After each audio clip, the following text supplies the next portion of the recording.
Di malam ulang tahunku, suamiku dan selingkuhannya datang ke rumahku dengan wajah bangga. 15 menit kemudian, wajah mereka berubah pucat pasi. Setelah aku melakukan panggilan telepon yang akan menghancurkan hidup mereka selamanya. Karena, sebelum ceritanya dimulai, silahkan tulis di kolom komentar dari daerah mana saja teman-teman yang menonton cerita ini. Jangan lupa like dan subscribe agar channel ini bisa semakin berkembang dan bisa mempersembahkan cerita yang lebih menarik lagi. Jam di dinding berdentang 12 kali, menandakan pergantian hari. Tepat. Sekarang adalah hari ulang tahun Laura. Di usianya yang ke-30, ia duduk sendirian di meja makan yang besar. Rumah ini terasa terlalu besar, terlalu dingin, dan terlalu sepi untuk satu orang. Di hadapannya, ada satu piring kue tar coklat kecil. Kue itu ia beli sendiri tadi sore, dalam perjalanan pulang dari kantor. Sebuah hadiah kecil untuk dirinya sendiri, karena ia tahu tidak akan ada orang lain yang ingat, atau lebih tepatnya, yang peduli.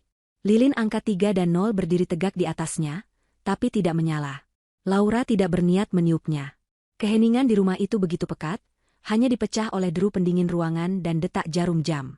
Laura menatap pintu depan, berharap keajaiban terjadi. Berharap Indra, suaminya, akan masuk membawa kejutan seperti yang sering dilakukannya dulu. Dulu. Kata itu terasa begitu jauh. Laura ingat ulang tahunnya yang ke-25. Indra membangunkannya tengah malam, menutup matanya, dan membawanya ke bandara. Mereka terbang ke Lombok hanya untuk 2 hari, menghabiskan waktu di pantai, tertawa tanpa henti. Indra yang dulu begitu hangat, begitu penuh cinta, dan begitu memujanya. Pria itu sudah lama menghilang. Digantikan oleh sosok asing yang berbagi ranjang dengannya namun terasa berjarak ribuan mil. Digantikan oleh pria yang selalu pulang larut, yang ponselnya selalu terkunci, yang aroma tubuhnya seringkali membawa jejak parfum wanita lain. Parfum mahal yang bukan aroma milik Laura. Laura bangkit dari kursinya. Ia tidak menyentuh kue itu. Ia berjalan ke dapur, menuang segelas air putih, dan meminumnya perlahan. Ia harus menjaga kepalanya tetap dingin. Hari ini adalah puncaknya. Hari ini adalah hari di mana ia akan mengakhiri semua sandiwara ini. Pukul 8 malam, pintu depan akhirnya terbuka. Indra masuk. Ia terlihat rapi, terlalu rapi untuk seseorang yang katanya bekerja keras sepanjang hari. Kemeja birunya masih licin, rambutnya tertata sempurna. Ia tampak terkejut melihat Laura masih terjaga, duduk di ruang tamu. "Loh, kamu belum tidur, Ra?" tanya Indra, sambil melonggarkan dasinya. Matanya bergerak cepat, menghindari tatapan langsung dari Laura. "Aku menunggumu," jawab Laura pelan. Suaranya datar. "Selamat ulang tahun," katanya lagi, tapi ditujukan untuk dirinya sendiri. Indra membeku sejenak. Keterkejutan melintas di wajahnya, segera digantikan oleh rasa bersalah yang palsu. "Astaga, sayang, maafkan aku lupa. Selamat ulang tahun, ya?" Ia mendekat, mencoba memeluk Laura. Laura tidak bergerak, membiarkan pelukan itu terasa canggung dan dingin. Ia bisa menciumnya. Aroma itu lagi, aroma Atika. Manis, kuat, dan memuakan. Aku harus kembali ke kantor. Ada meeting darurat," kata Indra buru-buru, melepaskan pelukannya. "Atika, bosku, dia minta semua laporan keuangan direvisi malam ini juga. Proyek besar." Laura menatap suaminya. Pria yang telah dinikahinya selama 7 tahun. Pria yang telah berjanji di hadapan Tuhan untuk setia. Pria yang kini berdiri di hadapannya, berbohong tanpa berkedip. Lembur lagi? Di kantor Atika? "Iya, maaf sekali. Aku janji, kita rayakan besok, ya? Aku akan belikan kamu hadiah yang paling bagus." Indra meraih tas kerjanya, memeriksa ponselnya, lalu bergegas menuju pintu. "Hati-hati di jalan," ucap Laura. Hanya itu yang keluar dari mulutnya. Setelah suara mobil Indra menghilang di telan malam, rumah itu kembali sunyi. Tapi kali ini, Laura tidak lagi menunggu. Ia berjalan ke ruang kerjanya. Ruangan ini adalah satu-satunya tempat di rumah yang terasa seperti miliknya. Rapi, terorganisir, dan aman. Ia duduk di depan laptopnya, memasukkan kata sandi yang rumit. Layar menyala, menampilkan desktop yang bersih. Ia membuka satu folder tersembunyi. Folder yang diberi nama, Proyek Keadilan.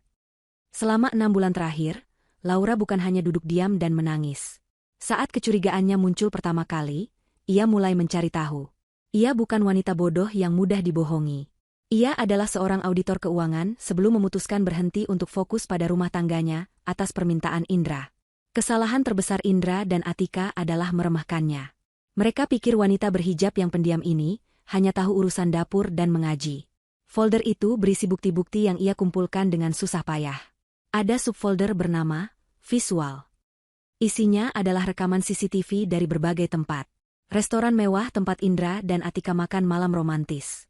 Lobi hotel tempat mereka check-in menggunakan kartu kredit perusahaan. Bahkan rekaman dari kamera tersembunyi yang ia pasang di ruang kerja Indra di rumah ini, yang merekam percakapan telepon mesra mereka. Ada subfolder bernama Audio. Berisi rekaman suara Indra yang sedang merayu Atika, dan rekaman Atika yang sedang menekan Indra untuk segera menceraikan Laura. Dan yang paling penting, subfolder bernama Finansial. Disinilah keahlian Laura bersinar. Ia menemukan jejaknya. Indra, atas perintah Atika, telah menggelapkan dana perusahaan. Bukan perusahaan biasa, tapi perusahaan milik keluarga Atika sendiri. Atika menggunakan Indra sebagai pion, sebagai kambing hitam, untuk mencuri dari ayahnya sendiri yang sedang sakit keras. Mereka mentransfer uang sedikit demi sedikit ke rekening cangkang di luar negeri. Rekening atas nama Atika. Laura memandangi semua bukti itu. Ia sudah punya cukup bukti untuk menjebloskan mereka berdua ke penjara selama puluhan tahun. Tapi ada satu hal yang kurang. Ia butuh pengakuan verbal yang jelas dari Atika, di saat Atika merasa di atas angin. Sesuatu yang mengikat semua bukti ini menjadi satu. Laura melirik jam di laptopnya. Pukul 11 malam. Ia membuka aplikasi pelacak yang diam-diam ia pasang di ponsel Indra.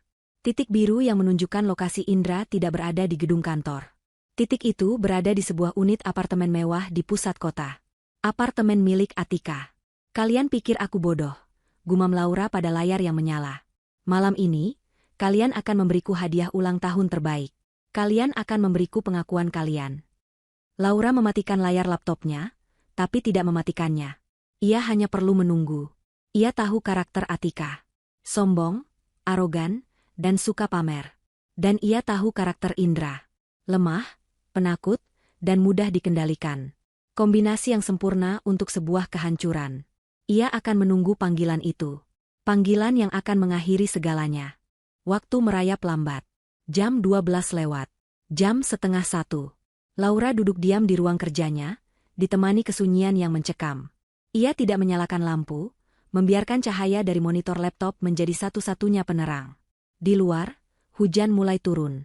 Awalnya rintik, lalu berubah menjadi deras, seolah alam pun tahu badai apa yang akan segera datang. Laura tidak merasa lelah. Adrenalin menjaga matanya tetap terbuka dan pikirannya tetap tajam. Ia telah mempersiapkan momen ini selama berbulan-bulan. Setiap kebohongan Indra, setiap sindiran Atika yang ia dengar dari cerita teman-temannya, setiap senyum palsu yang ia terima, semua ia simpan. Ia menelannya, mengubahnya dari rasa sakit menjadi bahan bakar. Bahan bakar untuk malam ini. Tepat pukul 1 malam, ponselnya yang tergeletak di meja bergetar, lalu berdering. Cahaya layarnya menerangi wajah Laura yang tenang. Di layar tertulis nama, Indra, suamiku. Jantung Laura berdebar sedikit lebih cepat, namun tangannya tetap stabil. Ini dia. Momennya telah tiba. Ia menarik napas dalam-dalam. Di laptopnya, aplikasi perekam panggilan sudah dalam mode siaga. Ia menggeser ikon hijau di layar ponselnya, lalu menekan tombol speaker. Ia tidak mengucapkan sepatah kata pun. Ia menunggu. Hening sejenak di seberang sana. Hanya terdengar suara napas dan sedikit musik yang sayup-sayup. Halo? Suara itu bukan suara Indra. Itu suara wanita. Suara yang sangat Laura kenali dari rekaman-rekaman yang ia kumpulkan. Suara Atika. Terdengar serak, malas, dan penuh kemenangan. Halo, Laura? Kamu masih bangun? Jalang? Laura tetap diam. Ia tahu Atika sedang memancing reaksinya. Di seberang sana, Atika tertawa. Tawa yang dibuat-buat, mengejek. Oh, aku tahu kamu di situ. Dengar, ya, suamimu sedang bersamaku. Terdengar suara Indra yang samar dan panik di latar belakang. Atika, hentikan. Apa yang kamu lakukan? Kembalikan ponselku. SSSHH, sayang. Suara Atika terdengar lagi, kini lebih jelas. Aku sedang bicara dengan istrimu. Dia perlu tahu di mana tempatnya. Lalu, Atika kembali fokus pada Laura. Indra ada di tempat tidurku. Kita sedang tidur bersama malam ini. Dia milikku sekarang. Dia lebih mencintaiku daripada wanita rumahan membosankan sepertimu, yang hanya tahu mengurus rumah dan memakai hijab kuno itu. Hinaan itu dilontarkan seperti peluru, dirancang untuk melukai. Tapi Laura tidak merasakan apa-apa. Ia hanya fokus pada apa yang sedang terjadi. Dia bilang padaku dia sudah muak denganmu. Lanjut Atika, suaranya semakin sombong karena tidak ada perlawanan. Dia muak dengan hidupmu yang datar. Malam ini dia di sini, denganku. Dan tahu tidak, dia jauh lebih hebat di ranjang saat bersamaku. Terdengar lagi suara Indra. Atika, jangan, cukup. Diam, Indra, biar dia dengar, bentak Atika. Lalu, kembali ke telepon. Jadi, Laura, jangan pernah ganggu kami lagi. Jangan telepon-telepon Indra lagi. Terima saja kekalahanmu. Ceraikan dia, dan enyahlah dari hidup kami. Dasar wanita bodoh. Keheningan total menggantung di udara. Atika menunggu. Ia menunggu Laura menangis, berteriak, atau memohon. Ia ingin mendengar suara kehancuran seorang istri. Laura akhirnya membuka mulutnya. Suaranya tenang, dingin seperti es, dan sangat jelas. Ambil saja suami tak guna itu. Hanya itu. 6 kata. Di seberang sana, Atika terdiam. Ini bukan reaksi yang ia harapkan. Laura melanjutkan, dia sudah jadi sampah. Kalau kamu mau memungut sampah sisa orang lain, silakan. Apa katamu? Suara Atika terdengar kaget dan marah. Aku bilang, Laura menekankan setiap katanya, kamu boleh ambil dia. Tapi dengar ini baik-baik, Atika. Aku mungkin wanita bodoh menurutmu. Tapi hanya wanita yang lebih bodoh lagi yang mau mengambil pria pengkhianat, dan tidak punya harga diri seperti Indra. Beraninya kamu? Aku belum selesai, potong Laura. Kamu pikir kamu menang? Kamu pikir dengan mengambil suamiku, kamu mendapatkan segalanya? Tidak, Atika. Kamulah yang bodoh. Tutup mulutmu, jalang. Jerit Atika. Klik. Laura menutup teleponnya. Ia tidak memberi Atika kesempatan untuk membalas. Ia yang memegang kendali percakapan ini dari awal hingga akhir. Laura menatap layar laptopnya. Aplikasi perekam menunjukkan file audio baru. Nama file, Pengakuan Atika 0103 WIBMP3. Hadiah ulang tahun terbaik yang pernah ia terima. Jemari Laura bergerak cepat di atas keyboard. Ia melampirkan file audio itu ke dalam sebuah email. Email yang sudah ia siapkan draftnya sejak seminggu lalu. Penerima email, pengacaranya. Subjek, bukti final, eksekusi rencana. Isi email, bukti pengakuan verbal sudah didapat. Mereka akan datang ke rumah. Persiapkan tim seperti yang sudah kita bicarakan. Waktunya membersihkan sampah. Laura menekan tombol, kirim. Ia tahu apa yang akan terjadi selanjutnya. Atika, yang harga dirinya terluka parah karena disebut bodoh oleh Laura, tidak akan tinggal diam di apartemennya. Arogansinya akan membawanya ke sini. Dia akan menyeret Indra bersamanya, untuk membuktikan secara langsung siapa pemenangnya, untuk melihat wajah Laura hancur secara langsung.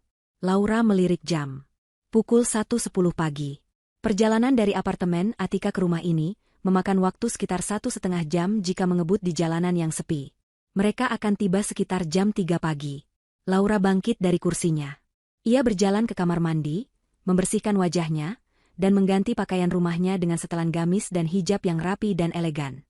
Ia menyemprotkan sedikit parfum favoritnya. Ia bukan akan menyambut tamu. Ia akan memimpin sebuah eksekusi. 2 jam. Laura punya waktu 2 jam untuk mempersiapkan pesta, penyambutan untuk suami dan selingkuhannya. Dan 15 menit setelah mereka tiba, semua akan berakhir. Pukul 1.10 dini hari. Email telah terkirim. Tombol, kirim. Itu terasa seperti tombol detonator sebuah bom waktu. Laura menutup laptopnya, namun tidak mematikannya. Ia tahu, mulai detik ini, semua yang telah ia rencanakan selama 6 bulan terakhir tidak bisa dihentikan lagi. 2 jam. Mereka akan tiba dalam waktu sekitar 2 jam. Laura bangkit dari kursi kerjanya. Ruangan itu terasa pengap oleh ketegangan. Ia berjalan keluar dari ruang kerja, menyusuri koridor gelap menuju dapur. Hujan di luar semakin deras, memukul-mukul jendela seolah ingin masuk. Suara itu menjadi musik latar yang sempurna untuk drama yang akan segera dipentaskan. Di dapur, ia menyalakan ketel air. Bukan untuk tamu. Untuk dirinya sendiri. Ia butuh sesuatu yang hangat untuk menjaga tangannya tetap stabil. Pikirannya sudah dingin, sedingin es. Sambil menunggu air mendidih, Laura mengambil ponselnya. Ia membuka daftar kontaknya dan menelepon satu nomor. Panggilan itu langsung dijawab pada dering pertama, seolah sang penerima sudah menunggunya. Reza, sapa Laura pelan. Reza adalah pengacara yang ia sewa, seorang profesional muda yang tajam dan haus akan keadilan. Ibu Laura. Saya sudah terima emailnya, jawab Reza di seberang sana. Suaranya profesional dan fokus. Rekamannya bersih. Ini lebih dari cukup. Ini adalah paku terakhir di peti mati mereka. Mereka akan datang ke sini, Reza. Aku memancingnya. Atika tidak akan terima disebut bodoh olehku. Dia akan menyeret Indra ke sini untuk membuktikan kekuasaannya.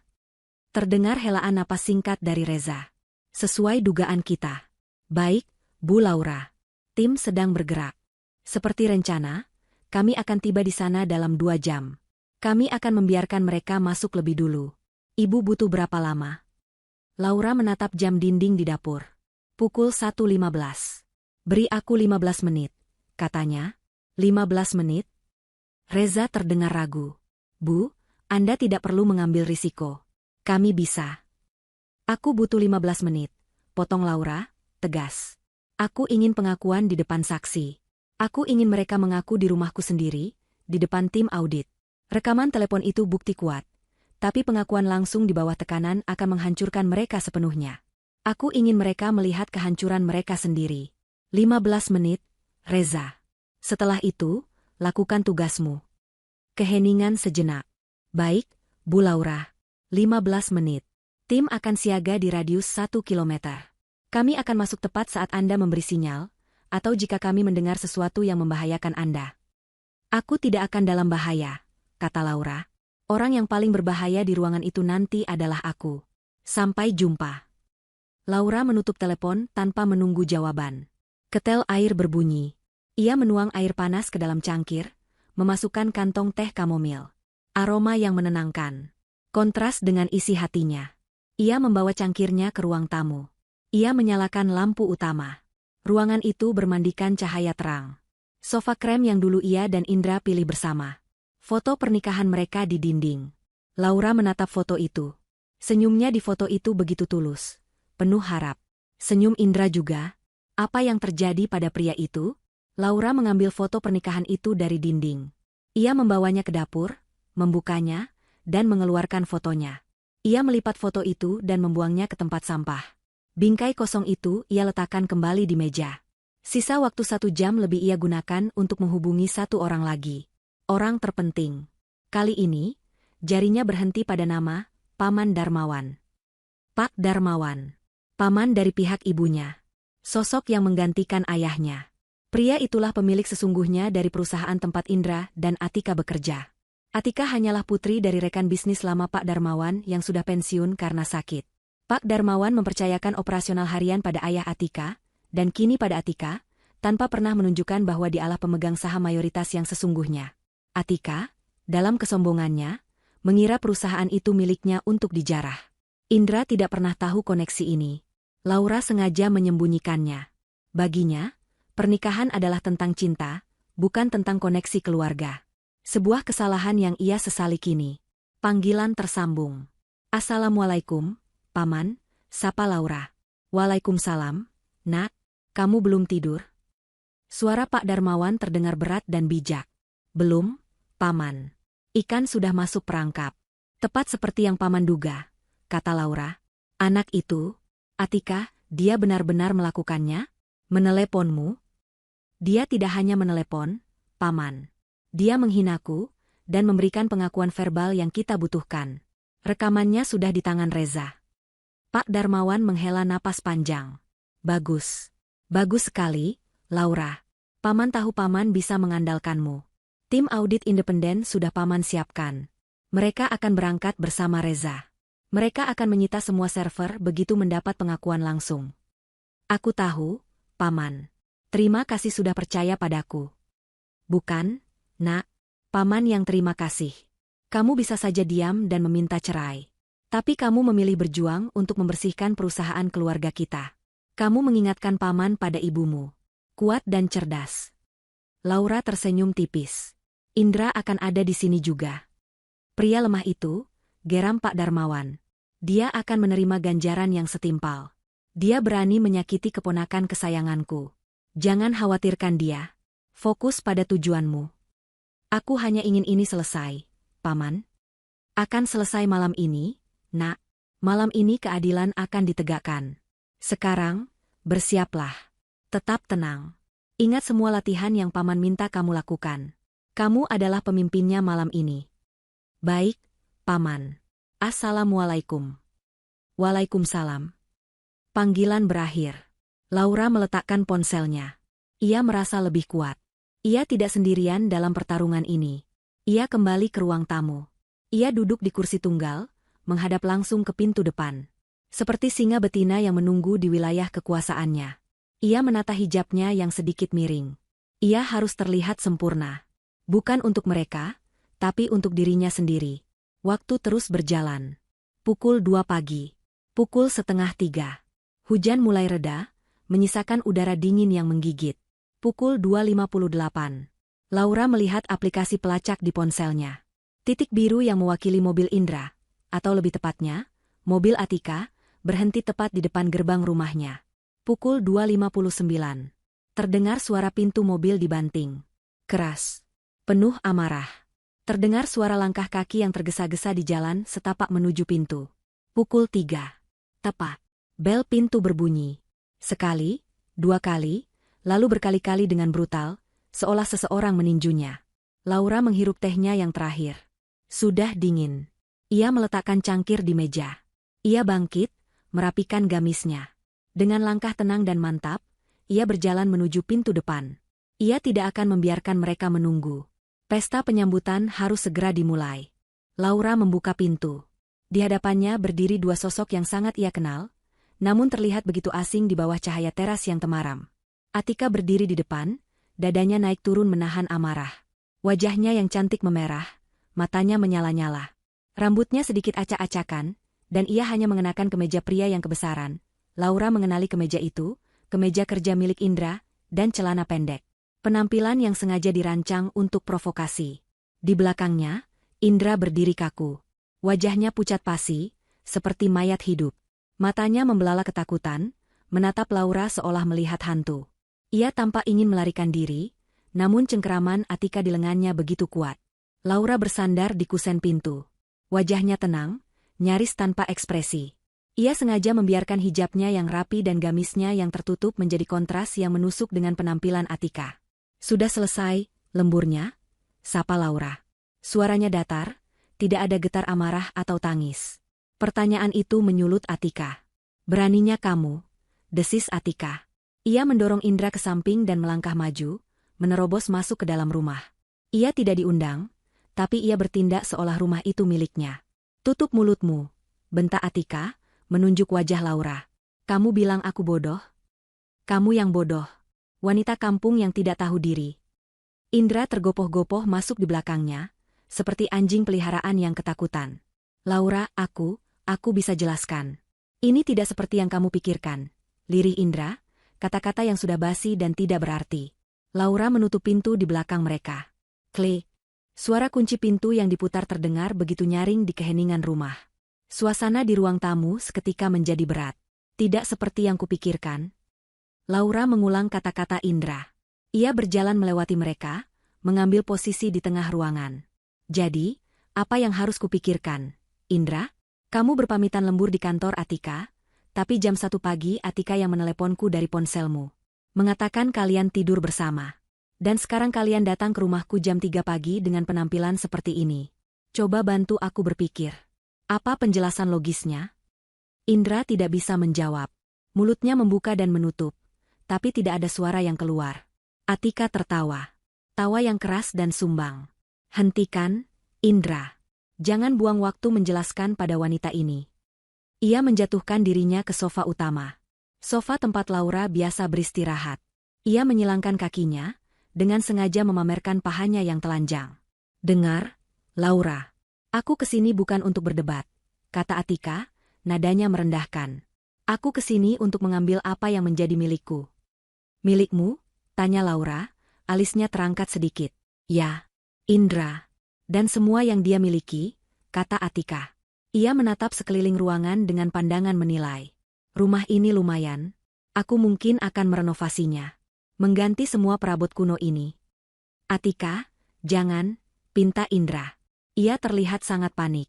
Laura, ayo kita bicarakan ini baik-baik. Tolong. Diam, Indra, bentak Atika lagi. Kamu ini laki-laki atau bukan? Tunjukkan padanya siapa yang berkuasa. Atika lalu mengalihkan pandangannya kembali ke Laura. Senyum bangga dan jahat tersungging di bibirnya. Kamu tidak tahu, ya? Suamimu yang bodoh ini punya banyak masalah di kantor. Masalah besar. Laura tetap diam. Ia menunggu. Ini adalah bagian yang ia tunggu-tunggu. Dia melakukan kesalahan. Korupsi, lanjut Atika, menikmati setiap kata. Dia menggelapkan uang perusahaan. Uangku. Atika. Itu tidak benar. Jerit Indra, suaranya naik 1 oktav. Kamu yang menyuruhku. Kamu bilang itu untuk. Pla. Tangan Atika mendarat keras di pipi Indra. Suaranya menggema di ruangan yang sunyi. Indra terhuyung mundur, memegangi pipinya. Matanya berkaca-kaca. Dasar pria lemah. Hina Atika. Ia tidak peduli. Lihat, Laura, inilah pria yang kamu puja-puja. Pria yang tidak bisa melakukan apa-apa dengan benar. Tapi aku, Atika menunjuk dirinya sendiri, aku yang baik hati ini melindunginya. Wajah Atika berubah sinis. Aku punya semua buktinya. Bukti transfer yang dia lakukan. Cukup untuk membuatnya membusuk di penjara seumur hidupnya. Lalu, kenapa kamu melindunginya? Tanya Laura, suaranya tetap tenang. Atika tertawa lagi. Kenapa? Karena aku bisa. Dan karena aku butuh tanda tangannya. Sebagai jaminan, dia sudah menandatangani surat. Surat pengalihan aset. Semua yang dia miliki, rumah ini, mobilnya, tabungannya, semua sudah menjadi milikku. Sebagai ganti rugi atas uang perusahaan yang dia curi. Atika berdiri. Ia berjalan mendekati Laura, menginvasi ruang pribadinya. Ia menatap Laura dari atas ke bawah. Jadi, kamu lihat? Kamu bukan hanya kehilangan suami. Kamu kehilangan segalanya. Kamu akan keluar dari rumah ini tanpa membawa apa-apa selain baju di badanmu dan hijab jelekmu itu. Indra terduduk lemas di lantai. Ia menangis tertahan. Tidak, Laura, aku terpaksa. Atika tersenyum puas. Inilah kemenangan yang ia inginkan. Ia ingin melihat Laura hancur. Jadi, siapa yang bodoh sekarang? Bisik Atika, tepat di depan wajah Laura. Laura tidak mundur. Ia menatap lurus ke mata Atika. Api di mata Atika bertemu dengan es di mata Laura. Laura melirik jam di dinding. Pukul 3.14 pagi. Hampir 15 menit. Kamu? Jawab Laura pelan. Apa? Kamu yang bodoh, Atika. Masih berani melawan? Atika mengangkat tangannya, bersiap menampar Laura seperti ia menampar Indra. Tangan Laura bergerak lebih cepat. Ia tidak menampar. Ia menangkap pergelangan tangan Atika di udara. Cengkeramannya kuat, sekuat baja, hasil dari latihan bela diri yang ia ikuti diam-diam. Mata Atika membelalak kaget. Ia tidak menduga perlawanan fisik. Aku punya beberapa pertanyaan untukmu, Atika, kata Laura, suaranya dingin dan menusuk. Pertama, kamu bilang Indra korupsi uang perusahaanmu. Tapi, bukankah rekening tujuan transfer itu adalah rekeningmu di Swiss? Wajah Atika berubah pucat. Senyum bangganya lenyap seketika. Kak, kamu bicara apa? Kedua, kamu bilang Indra menandatangani surat pengalihan aset. Lanjut Laura, tidak melepaskan cengkeramannya. Tapi bukankah rumah ini, mobil, dan semua aset utama, 100% atas namaku? Hadiah pernikahan dari keluargaku. Indra tidak punya apa-apa untuk dialihkan kepadamu. Cengkeraman Laura semakin kuat. Atika mulai meringis kesakitan. Lepaskan aku. Indra, bantu aku. Indra hanya meringkuk di lantai, terlalu takut untuk bergerak. Dan ketiga, kata Laura, kamu pikir kamu datang ke sini untuk menghancurkanku. Padahal, akulah yang membawamu ke sini. Pukul 3.15 pagi. Tepat. Bel pintu berbunyi. Bukan bunyi bel yang panik seperti yang Atika lakukan. Tapi bunyi bel yang tenang, sopan, namun berwibawa. 2 kali. Atika menoleh ke pintu, bingung. Laura melepaskan tangan Atika dengan kasar, mendorongnya hingga terhuyung mundur. Waktumu habis, Atika, kata Laura. Ia berjalan ke pintu, membukanya lebar-lebar. Di luar, terasnya sudah penuh. Bukan polisi, tapi sesuatu yang jauh lebih menakutkan bagi Atika. Reza, pengacaranya, berdiri di depan dengan map di tangan. Di belakangnya, berdiri 4 pria berjas rapi dan berwajah serius, tim audit independen. Dan di belakang mereka, berdiri seorang pria parubaya yang tenang namun memancarkan aura kekuasaan yang luar biasa. Pria itu adalah Pak Darmawan, paman Laura. Mata Pak Darmawan menatap dingin ke dalam ruangan, melewati Laura, langsung tertuju pada Atika yang berdiri gemetar. Wajah Atika berubah dari pucat menjadi seputih kertas. Ia mengenali pria itu. Pak Darmawan, suaranya bergetar. Sesedang apa Anda di sini? Pak Darmawan melangkah masuk, diikuti oleh timnya. Saya di sini untuk mengambil kembali perusahaan saya, Nona Atika. Dan untuk mendengarkan sisa pengakuan Anda. Ruang tamu itu mendadak terasa seperti ruang sidang. Udara yang tadinya tegang kini terasa dingin dan berat, seolah semua oksigen telah tersedot keluar. Atika berdiri mematung di tengah ruangan, wajahnya yang tadi merah padam karena amarah kini seputih kapur. Senyum bangga yang tersungging di bibirnya beberapa menit lalu kini luntur tanpa sisa, digantikan oleh ekspresi bingung dan ngeri. Matanya terpaku pada sosok Pak Darmawan. Indra, di sisi lain, tampak seperti cangkang kosong. Ia masih meringkuk di lantai, di antara sofa dan meja kopi. Tangisnya sudah berhenti, digantikan oleh getaran hebat yang mengguncang seluruh tubuhnya. Dia akhirnya mengerti. Dia bukan hanya dalam masalah dengan istrinya, dia dalam masalah besar yang jauh di luar bayangannya. Pak Darmawan? Suara Atika keluar seperti bisikan, serak dan tidak percaya. Apa yang Anda lakukan di sini? Ini jam 3 pagi. Ini rumah karyawan saya. Pak Darmawan melangkah masuk lebih jauh, diikuti oleh Reza dan tim audit. Sepatu kulit mahalnya tidak menimbulkan suara di atas karpet tebal. Ia berhenti tepat di depan Atika. Meski usianya sudah tidak muda lagi, postur tubuhnya tegak dan auranya mengintimidasi. Karyawanmu? Pak Darmawan bertanya, suaranya tenang namun mematikan. Indra adalah karyawan perusahaan. Tapi kamu, Atika, kamu pikir kamu siapa? Pemilik? Saya yang menjalankan perusahaan. Balas Atika, berusaha mengumpulkan sisa-sisa harga dirinya. Ayah saya mempercayakan perusahaan itu pada saya. Pak Darmawan menggeleng pelan. Ayahmu, sahabat baik saya, hanya memegang 15% saham. Saya mempercayakan operasional harian kepadanya, karena dia jujur dan kompeten. Saya pikir, putrinya akan mewarisi sifat itu. Ternyata saya salah besar. Mata Atika membelalak. Apa maksud Anda? Maksud saya, kata Pak Darmawan, adalah saya memegang 80% saham perusahaan. Perusahaan itu milik saya dan keluarga saya. Dan kamu, Pak Darmawan menunjuk Atika, kamu baru saja tertangkap basah mencoba merampok perusahaan saya. Tidak. Itu tidak benar, jerit Atika. Itu bohong. Ini pasti jebakan. Kamu. Dia menunjuk Laura, kamu yang merencanakan ini. Laura, yang sejak tadi diam, akhirnya angkat bicara. Ya, saya yang merencanakannya. Semua mata beralih pada Laura. Ia berdiri tegak, hijabnya rapi, wajahnya tenang. Kontras sekali dengan Atika yang mulai histeris. Anda benar, Nona Atika. Ini jebakan. Jebakan yang Anda buat sendiri. Laura melangkah ke ruang kerjanya, lalu kembali semenit kemudian membawa laptop dan sebuah flash drive. Ia tidak memberikannya kepada Pak Darmawan. Ia memberikannya kepada pimpinan tim audit. Selamat pagi, Bapak-bapak, sapa Laura dengan sopan. Maaf mengganggu waktu istirahat Anda. Saya Laura. Saya seorang auditor keuangan sebelum menikah. 6 bulan lalu, saya mulai curiga suami saya dimanipulasi oleh atasannya. Laura menatap Atika. Kalian berdua membuat kesalahan fatal.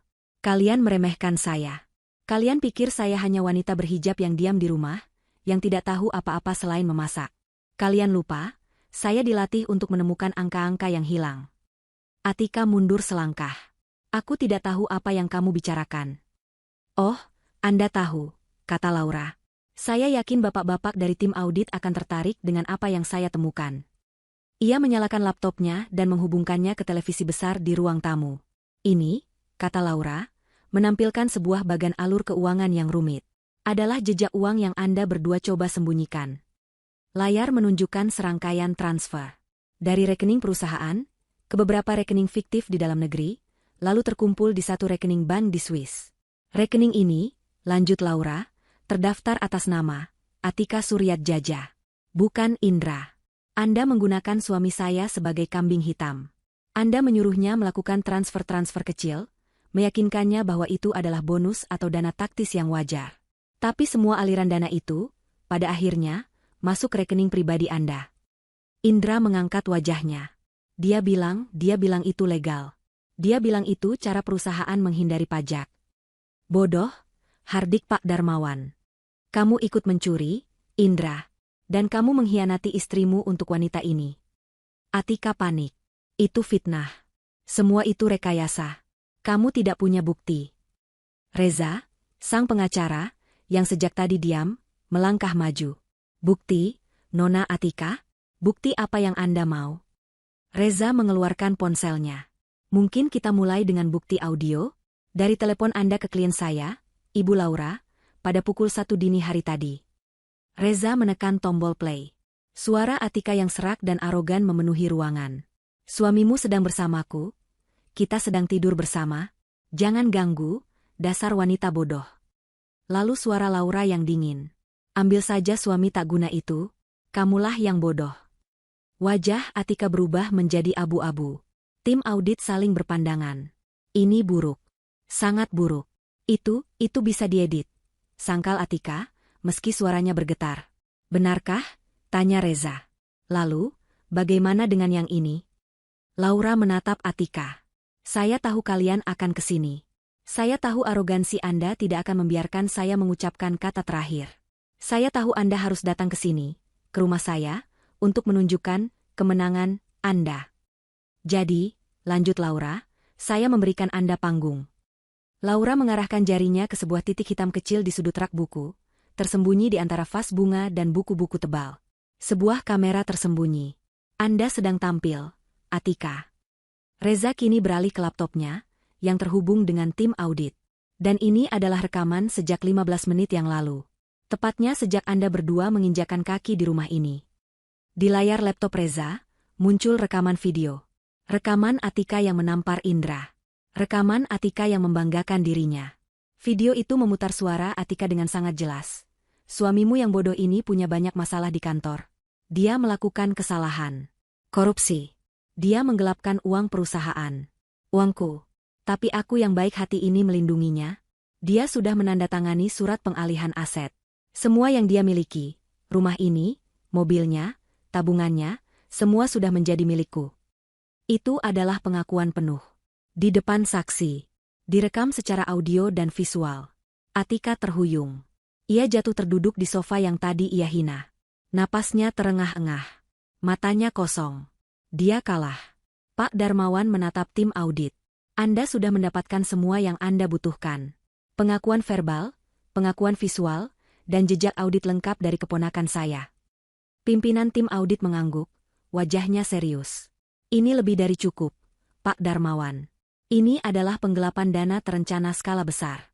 Kami akan segera bertindak. Ia mengeluarkan ponselnya dan memberi instruksi cepat. Tim Bravo, segel kantor pusat sekarang. Bekukan semua akses server atas nama Atika Suryatjaja. Amankan semua data. Kita sita semuanya. Atika tidak bergerak. Ia hanya menatap kosong ke depan. Indra, melihat semua ini, akhirnya sadar. Ini bukan hanya akhir dari pernikahannya. Ini adalah akhir dari kebebasannya. Keheningan pasca pengungkapan itu terasa lebih memekakan telinga daripada teriakan Atika sebelumnya. Tim audit bekerja cepat dan senyap. Salah satu dari mereka langsung menghubungi pihak bank di Swiss melalui jalur khusus korporat untuk membekukan rekening Atika, menggunakan surat kuasa darurat dari Pak Darmawan sebagai pemilik utama.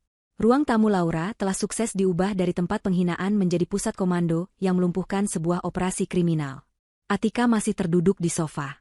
Wajahnya yang cantik kini terlihat kuyu dan tua. Tapi di matanya, ada sisa-sisa api. Ayahku. Desisnya. Kalian akan menghancurkan ayahku. Dia sakit. Ini akan membunuhnya. Pak Darmawan, yang sedang berbicara pelan dengan Reza, menoleh. Wajahnya yang tadi keras kini terlihat sedih. Ayahmu adalah sahabatku, Atika. Aku sudah menganggapmu seperti putriku sendiri. Justru karena dia sakit, aku mempercayaimu. Tapi kamu, Pak Darmawan berjalan mendekat. Kamu menggunakan kepercayaanku dan penyakit ayahmu sebagai tameng. Kamu merampok perusahaan ini, perusahaan yang ayahmu bangun dengan keringat jujur. Kamu yang menghancurkannya, bukan kami. Kami sedang mencoba menyelamatkan apa yang tersisa dari warisannya. Atika tidak bisa menjawab. Kebenaran itu menamparnya lebih keras daripada tamparan yang ia berikan pada Indra. Di sisi lain ruangan, Reza sang pengacara mendekati Indra. Indra masih di lantai, gemetar hebat. Reza tidak berjongkok. Ia berdiri menjulang di atas Indra, memandangnya dengan tatapan dingin. Indra, kata Reza. Atas nama klien saya, Ibu Laura. Reza membungkuk sedikit, bukan karena hormat, tapi untuk menyerahkan selembar amplop. Ini surat gugatan cerai. Ibu Laura menuntut cerai dengan alasan perzinahan dan keterlibatan Anda dalam tindak kriminal. Indra menatap amplop itu seolah seekor ular berbisa. Cerai? Tidak. Laura, jangan. Ini adalah momen yang ditunggu Indra. Ia melupakan tim audit, melupakan Pak Darmawan. Ia melihat satu-satunya sekoci penyelamatnya. Ia merangkak, benar-benar merangkak di lantai, menuju Laura. Ia berusaha memegang kaki Laura. Laura, sayang, tolong. Maafkan aku, isaknya. Tangisnya pecah, menyedihkan. Aku hilaf. Aku bodoh. Aku dijebak. Dia, Atika yang menjebakku. Dia mengancakanku. Ra, tolong, jangan tinggalkan aku. Aku akan lakukan apa saja. Aku akan sujud di kakimu. Tolong. Laura mundur selangkah, menjaga jarak. Wajahnya tetap tenang, namun matanya memancarkan kekecewaan yang mendalam. Hijabnya yang rapi kontras dengan pemandangan Indra yang hancur berantakan di kakinya. Sujudmu bukan untukku, Indra. Sujudmu harusnya untuk Tuhan, meminta ampun atas semua dosamu, kata Laura, suaranya pelan namun tegas. Hilaf itu sekali, lanjut Laura, kamu melakukannya berbulan-bulan. Itu bukan hilaf. Itu pilihan sadar. Kamu memilih untuk tidur dengannya. Kamu memilih untuk mencuri untuknya. Kamu memilih untuk berbohong padaku, di rumah kita sendiri, tepat di hari ulang tahunku. Tapi aku. Kamu, Laura memotong, dan dia, Laura melirik Atika, membuat satu kesalahan yang sama. Kalian meremehkanku. Laura kini menatap lurus ke mata Atika. Kamu pikir karena aku diam, aku bodoh. Kamu pikir karena aku seorang istri yang mendedikasikan hidupku untuk rumah tangga, aku tidak punya otak. Kamu pikir karena aku berhijab, mata Laura berkilat, aku adalah wanita kolot yang lemah dan pasrah. Kamu salah, Atika, kata Laura. Hijab ini adalah identitasku. Ini adalah pengingatku setiap hari untuk tetap berpegang pada prinsip, pada kejujuran, pada kehormatan. Sesuatu yang jelas tidak kamu miliki. Laura tersenyum tipis. Senyum yang tidak mencapai matanya. Kamu menyebutku, wanita bodoh. Tahukah kamu? Seluruh rencana ini, semua jebakan ini, semua bukti yang dikumpulkan tim audit ini, adalah hasil karya, wanita bodoh, ini. Aku tahu kelemahan kalian berdua. Laura melanjutkan monolognya. Indra lemah terhadap uang dan rayuan. Kamu, ia menatap Atika, lemah terhadap kesombongan. Kamu tidak bisa menahan diri untuk tidak pamer. Kamu harus menang. Kamu harus menghina. Keheningan total.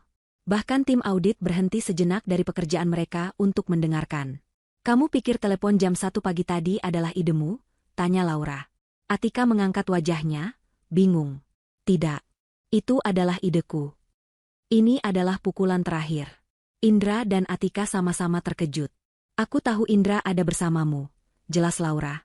Aku tahu dia pasti meninggalkan ponselnya sembarangan saat bersamamu. Yang perlu kulakukan hanyalah memancingmu. 1 jam sebelum kamu meneleponku, aku mengirim pesan ke ponsel Indra dari nomor yang tidak dikenal. Reza tersenyum. Ini adalah bagian favoritnya. Pesan itu berbunyi, kata Laura, Indra, aku tahu kamu di mana. Aku tahu apa yang kamu lakukan dengan Atika. Aku punya semua buktinya. Lebih baik kamu mengaku sekarang. Laura menatap Atika. Kamu membaca pesan itu, bukan? Kamu panik. Kamu pikir ada orang lain yang tahu. Arogansimu mengambil alih. Kamu pikir, daripada ketahuan, lebih baik kamu yang mengendalikan narasi. Kamu harus membuktikan bahwa kamulah pemenangnya. Jadi, kamu meneleponku. Kamu meneleponku untuk menghinaku, untuk membungkamku. Padahal, kamu hanya sedang mengikuti naskah yang sudah kutulis. Atika ternganga. Wajahnya menunjukkan kengerian absolut. Dia bukan hanya kalah, dia dipermainkan dari awal sampai akhir. Dia adalah boneka dalam pertunjukan balas dendam Laura. Akulah yang bodoh, bisik Atika pada dirinya sendiri. Ya, sahut Laura. Akhirnya kamu sadar. Reza membuka pintu depan. Dua pria tinggi besar berseragam keamanan perusahaan masuk. Mereka bukan polisi, tapi aura mereka sama tegasnya. Pak Darmawan, kata salah satu petugas. Tim kepolisian sudah dalam perjalanan ke kantor pusat. Server sudah kami amankan. Apa instruksi Anda untuk dua orang ini? Pak Darmawan menatap Indra dan Atika dengan tatapan lelah. Bawa mereka. Pisahkan mereka di mobil yang berbeda. Serahkan pada pihak berwajib begitu mereka tiba. Pastikan mereka tidak bicara satu sama lain. Para petugas keamanan bergerak. Satu memegang lengan Indra, menariknya berdiri. Indra tidak melawan, tubuhnya lemas seperti boneka kain. Petugas kedua mendekati Atika. Mari, Bu. Silakan berdiri. Atika tidak bergerak. Ia menatap Laura dengan kebencian murni. Ini belum selesai, desisnya. Laura hanya balas menatapnya. Untukmu, ini baru saja dimulai. Selamat menikmati proses hukum. Atika ditarik paksa, ia menjerit dan memberontak. Indra hanya menangis tanpa suara. Mereka berdua digiring keluar dari rumah, melewati Laura yang berdiri tegak di ambang pintu. Pintu ditutup. Suara jeritan Atika teredam, lalu hilang. Ruang tamu itu kembali sunyi. Hanya tersisa Laura, Pak Darmawan, Reza, dan tim audit yang sedang membereskan peralatan mereka. Laura berjalan ke meja makan, mengambil kue ulang tahunnya yang belum tersentuh. Ia menatap lilin angka 30. Selamat ulang tahun, bisik Pak Darmawan di belakangnya, meletakkan tangan di bahu keponakannya. Laura menoleh. Untuk pertama kalinya malam itu, seulas senyum tulus terbit di wajahnya. Setelah pintu depan tertutup, suara jeritan Atika yang dibawa paksa akhirnya menghilang, ditelan oleh keheningan malam. Ruang tamu Laura terasa sangat lengang, seolah baru saja dilewati badai besar. Pak Darmawan, Reza, dan tim audit masih di sana. Suara mereka pelan, sibuk berkoordinasi dengan otoritas lain di luar sana. Pak Darmawan adalah yang pertama mendekati Laura. Wajahnya terlihat lelah, namun sorot matanya bangga. Laura, katanya, suaranya yang berat melembut. Kamu berhasil. Kamu tidak hanya menyelamatkan asetmu, kamu menyelamatkan seluruh perusahaan. Paman tidak tahu harus berkata apa. Laura mengangguk, masih sedikit kaku. Tugas sudah selesai, Paman. Terima kasih sudah percaya padaku, dan terima kasih sudah membawa tim.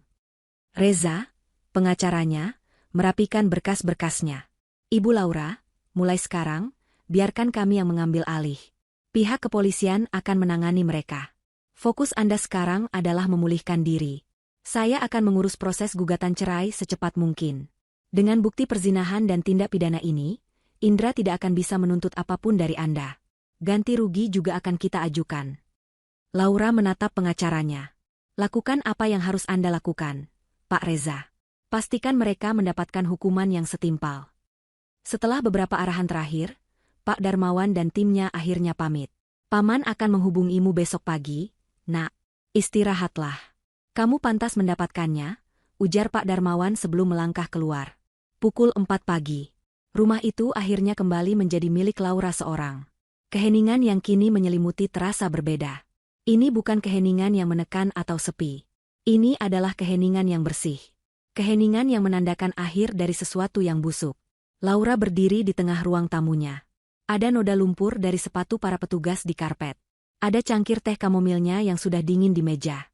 Ada bingkai foto pernikahan kosong yang ia letakkan sembarangan. Alih-alih merasa lelah atau ingin tidur, Laura merasakan gelombang energi yang aneh. Ia tidak menangis. Ia tidak merasa hancur. Ia merasa ringan. Ia tidak pergi ke kamar tidur. Ia pergi ke dapur, mengambil kantong sampah besar. Lalu, ia mulai membersihkan. Ini bukan sekadar membersihkan. Ini adalah ritual pembersihan. Ia mulai dari ruang kerja Indra. Semua kertas, semua dokumen pribadi, semua sisa-sisa pekerjaan Indra yang ia bawa pulang, ia masukkan ke dalam kantong. Ia menarik laci, mengosongkannya tanpa pandang bulu. Ia beralih ke kamar tidur utama. Ranjang yang pernah mereka bagi. Laura menatapnya sejenak. Tanpa ragu, ia menarik semua sprei, sarung bantal, dan selimut. Ia menggulungnya dan memasukkannya ke kantong sampah lain. Ia tidak akan mencucinya. Ia akan membuangnya. Lalu, ia membuka lemari pakaian Indra. Kemeja-kemeja rapi yang sering ia setrika. Setelan jas mahal yang dibelikan Atika, Laura tahu sekarang. Semuanya ia tarik keluar, ia lempar ke lantai, lalu ia masukkan ke dalam kantong sampah. Sepatu-sepatu mahal, ikat pinggang, jam tangan yang tergeletak di meja. Semua masuk. Terakhir, ia pergi ke kamar mandi. Sikat gigi Indra. Parfumnya. Krim cukurnya. Ia menyapu semuanya dari meja wastafel, langsung ke tempat sampah. Pukul 5 pagi, saat azan subuh mulai terdengar sayup-sayup, 6 kantong sampah besar berdiri di dekat pintu depan. Semua jejak Indra di rumah itu telah lenyap. Di tempat lain, di sebuah kantor polisi yang sibuk, Atika sedang merasakan arti kehilangan yang sesungguhnya. Dia tidak ditempatkan di ruang tunggu yang nyaman. Dia dijebloskan ke dalam sel tahanan sementara yang dingin dan berbau pesing, digabung dengan tahanan lain. Kemeja Indra yang ia pakai dengan bangga kini terlihat kotor dan lusuh. Wajahnya yang cantik penuh dengan corengan air mata dan maskara yang luntur. "Kalian tidak tahu siapa saya?" Pekiknya untuk kesekian kali pada petugas yang lewat. Petugas itu berhenti, menatapnya dengan bosan. "Kami tahu persis Anda siapa. Nona Atika Suryatjaja. Anda adalah tersangka utama kasus penggelapan dana miliaran rupiah. Wajah Anda sudah ada di semua portal berita pagi ini." Mata Atika terbelalak. Dia melirik ke televisi kecil yang tergantung di sudut kantor polisi. Benar saja. Di program berita pagi, fotonya terpampang besar-besaran. Di sebelahnya, foto Indra. Judul beritanya, "Dugaan korupsi besar di Darmawan Group, atasan dan bawahan kompak gelapkan dana." Reputasinya, harga dirinya, kekuasaannya, hancur dalam satu malam. "Telepon. Beri saya hak saya untuk menelepon," jeritnya. "Anda sudah menelepon pengacara Anda tadi. Tapi sepertinya, pengacara Anda sedang sibuk," ejek petugas itu. Tentu saja sibuk. Tim hukum Pak Darmawan telah memastikan semua pengacara yang berafiliasi dengan Atika tahu bahwa mereka akan melawan raksasa korporat yang sesungguhnya.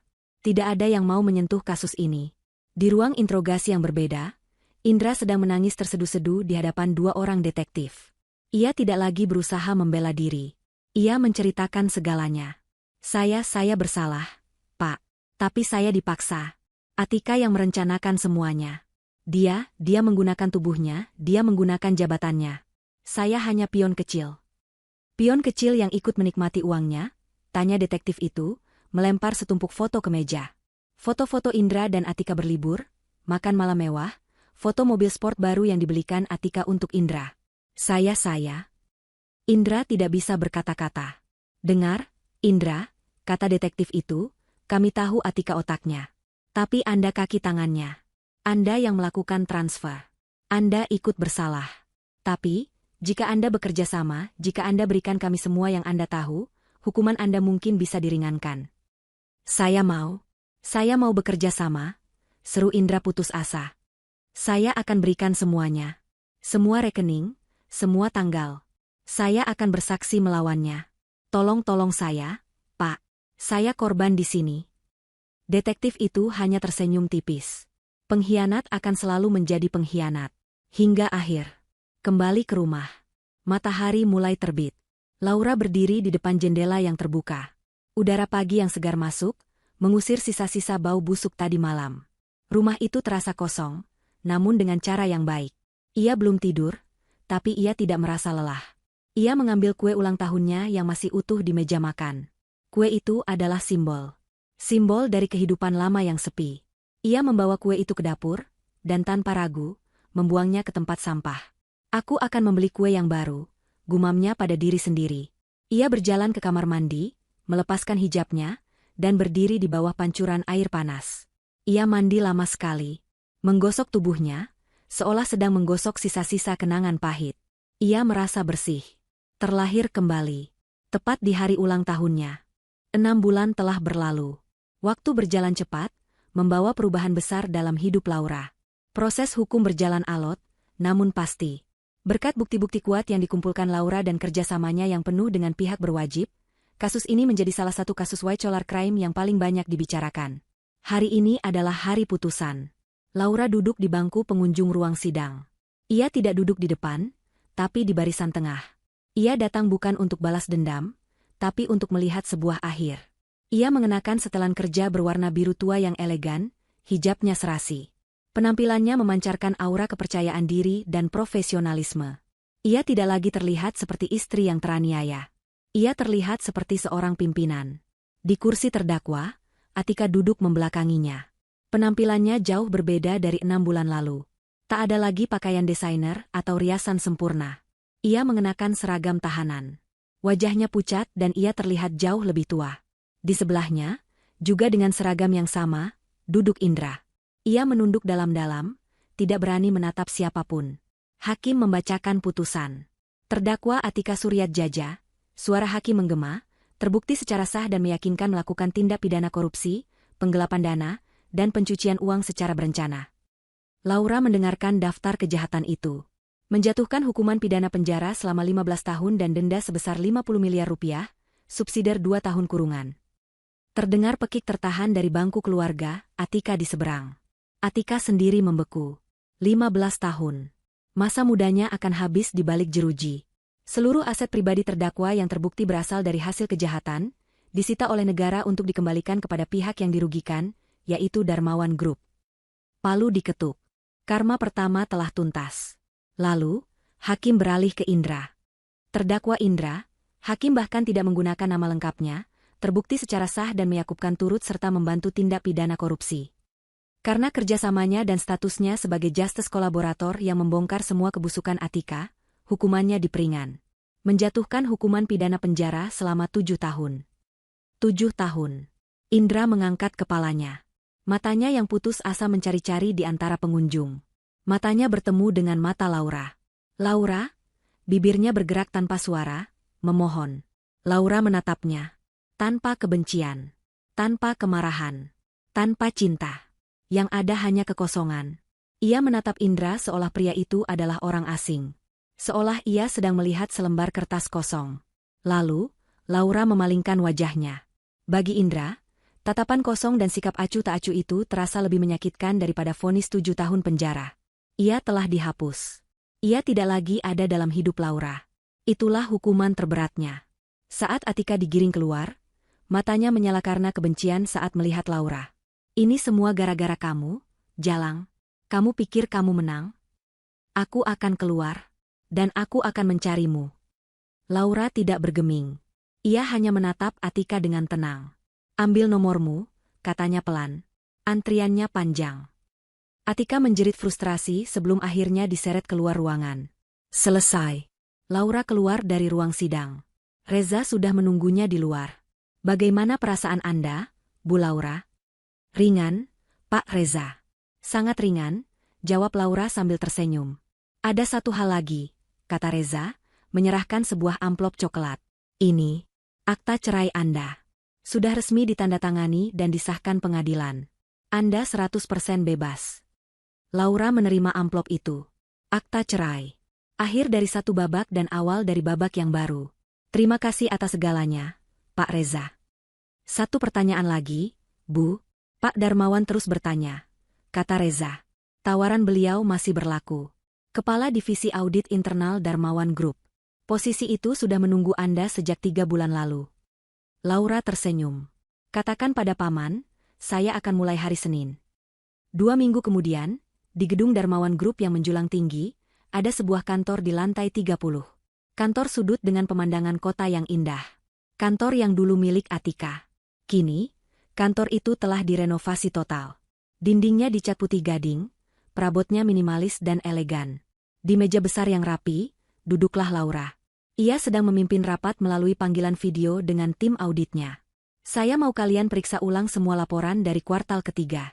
Ada anomali di divisi logistik. Saya tandai di halaman 28. Tolong. Ponselnya bergetar. Sebuah pengingat di kalender. Ulang tahun. Laura tersenyum. Malam harinya, ia pulang ke rumahnya. Rumah itu tidak lagi dingin. Ia telah mengisinya dengan furnitur baru yang hangat, rak-rak buku yang penuh, dan tanaman-tanaman hijau yang rimbun. Ia tidak sendirian. Saat ia membuka pintu, seekor kucing oranye gemuk berlari menyambutnya. "Halo, Bintang," sapa Laura sambil mengelus kucing itu. Di meja makan, tidak ada kue kecil yang menyedihkan. Yang ada adalah kue red velvet besar yang ia pesan khusus. Teleponnya berdering. Kali ini, bukan panggilan jam 1 pagi. Ini panggilan jam 7 malam.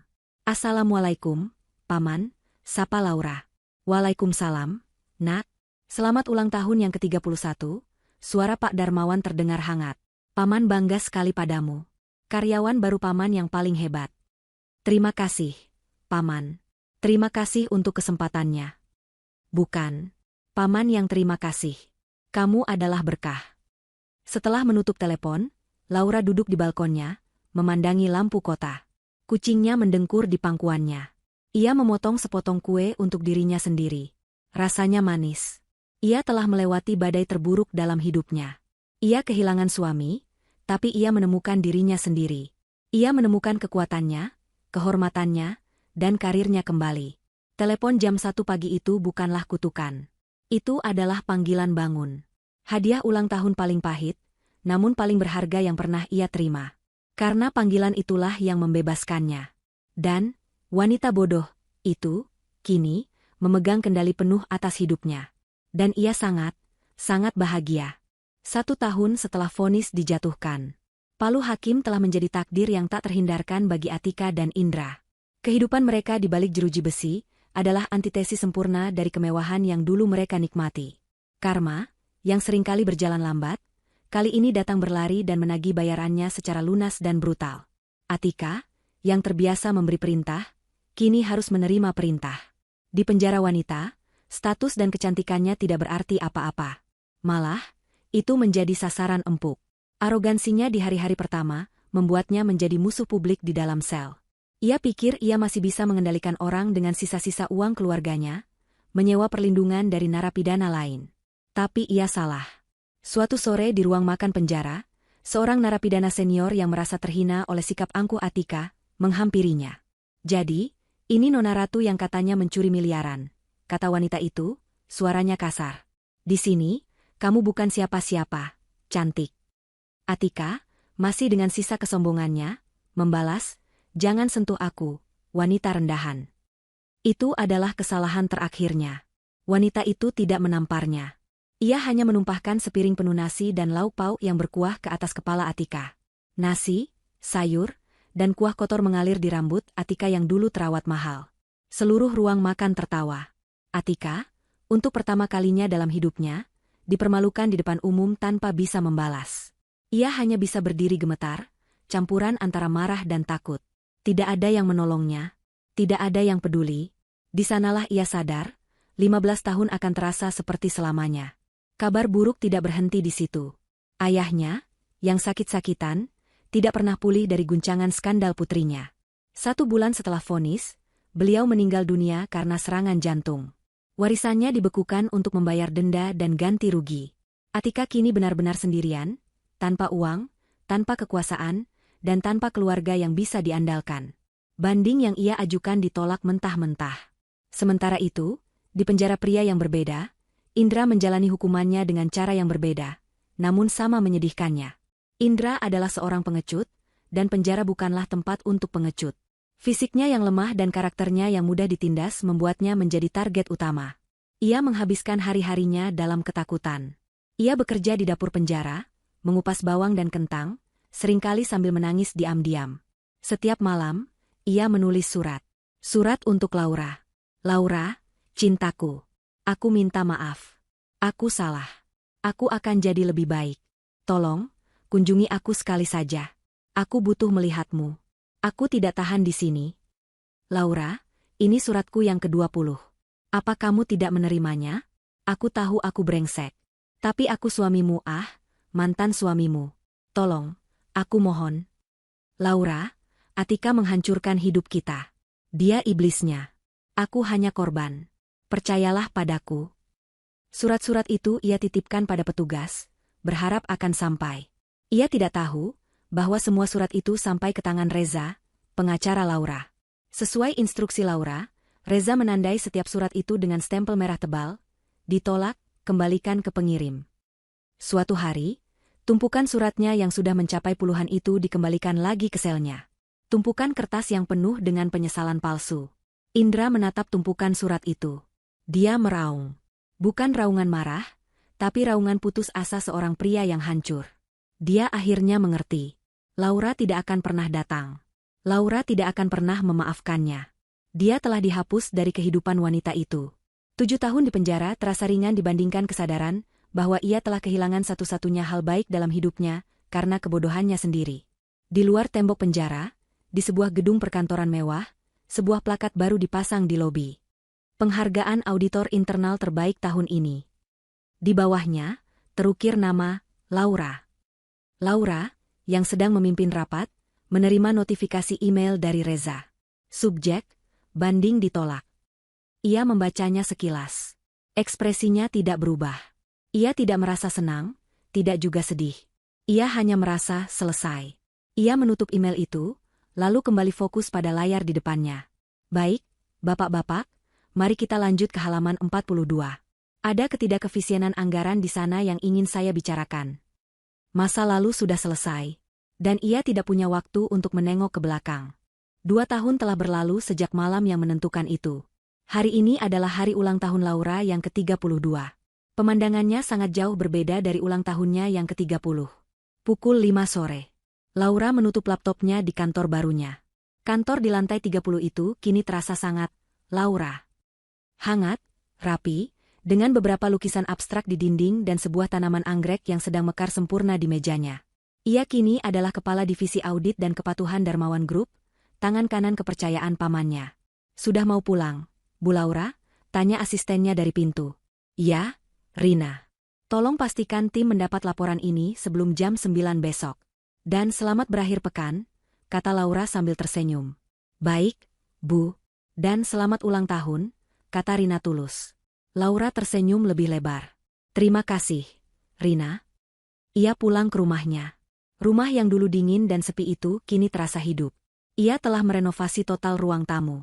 Sofa krem itu sudah lama hilang. Diganti dengan sofa kulit berwarna hijau zaitun yang nyaman.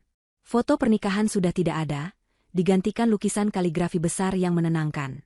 Kucingnya, Bintang, yang kini semakin gemuk, berlari menyambutnya di pintu. Halo, sayang, sapa Laura, menggaruk dagu Bintang. Ia tidak sendirian. Di dapur, terdengar suara tawa. Pak Darmawan dan istrinya, Ibu Anis, kami ganti nama ibu ini agar berbeda dari prompt sebelumnya, menjadi Ibu Wati agar konsisten dengan Pak Darmawan, sedang sibuk menyiapkan makan malam. Mereka bersikeras merayakan ulang tahun, keponakan kebanggaan, mereka di rumah Laura. Loh, sudah pulang, Nak? Sapa Ibu Wati, memeluk Laura dengan hangat. Cepat mandi, ganti baju. Pamanmu sudah tidak sabar mau memotong ayam kodok ini. Assalamualaikum, Paman, Ibu. Kenapa jadi repot-repot sekali? Kata Laura, hatinya menghangat. Ini adalah keluarga. Sesuatu yang ia pikir telah hilang. Repot bagaimana? Kamu itu sekarang anak kami, gerutu Pak Darmawan, tapi matanya berbinar bangga. Malam itu, meja makan yang dulu hanya diisi kue kecil yang menyedihkan, kini penuh dengan makanan lezat dan tawa. Mereka makan, bercerita tentang pekerjaan, tentang rencana liburan, tentang hal-hal ringan yang membahagiakan. Tepat pukul 8, bel berbunyi. Reza, sang pengacara, datang membawa buket bunga besar. Selamat ulang tahun, Bu Laura. Saya tidak bisa lama-lama, tapi saya bawa ini. Di tangannya yang satu lagi, ada sebuah amplop. Dan ini, berkas terakhir. Aset final Atika di luar negeri berhasil dilikuidasi. Sesuai instruksi Anda, total 15 miliar rupiah sudah ditransfer pagi tadi ke yayasan-yayasan yang Anda tunjuk. Yayasan Perlindungan Perempuan dan Anak Korban Kekerasan. Laura menerima amplop itu. Ia tidak membukanya. Ia hanya mengangguk. Terima kasih, Pak Reza. Anda sudah bekerja keras. Setelah semua tamu pulang, Laura berdiri sendirian di balkonnya. Udara malam terasa sejuk. Ia memegang cangkir teh kamomil, sama seperti malam itu. Tapi kali ini, teh itu terasa hangat dan menenangkan. Ia teringat malam itu. Telepon jam 1 pagi. Hinaan. Rasa sakit. Tapi semua itu terasa begitu jauh. Seperti menonton film tentang kehidupan orang lain. Ia melihat ke bawah, ke kota yang gemerlap. Dia telah mengubah racun menjadi obat. Ia telah mengambil kembali hidupnya, kekuatannya, dan martabatnya. Ia tidak hanya selamat, ia menang. Ia mengangkat cangkirnya, bersulang untuk dirinya sendiri di bawah cahaya bulan. Selamat ulang tahun, Laura, bisiknya. Selamat datang di sisa hidupmu yang indah. Ponselnya bergetar. Sebuah pesan masuk. Bukan dari masa lalu. Tapi dari seorang arsitek muda yang ia temui di sebuah proyek amal bulan lalu. Selamat ulang tahun, Laura. Semoga harimu indah. Mau minum kopi besok? Laura tersenyum. Ia tidak langsung menjawab. Ia menatap bintang-bintang. Untuk pertama kalinya, ia merasa siap untuk membuka lembaran yang benar-benar baru. Hidup masih panjang.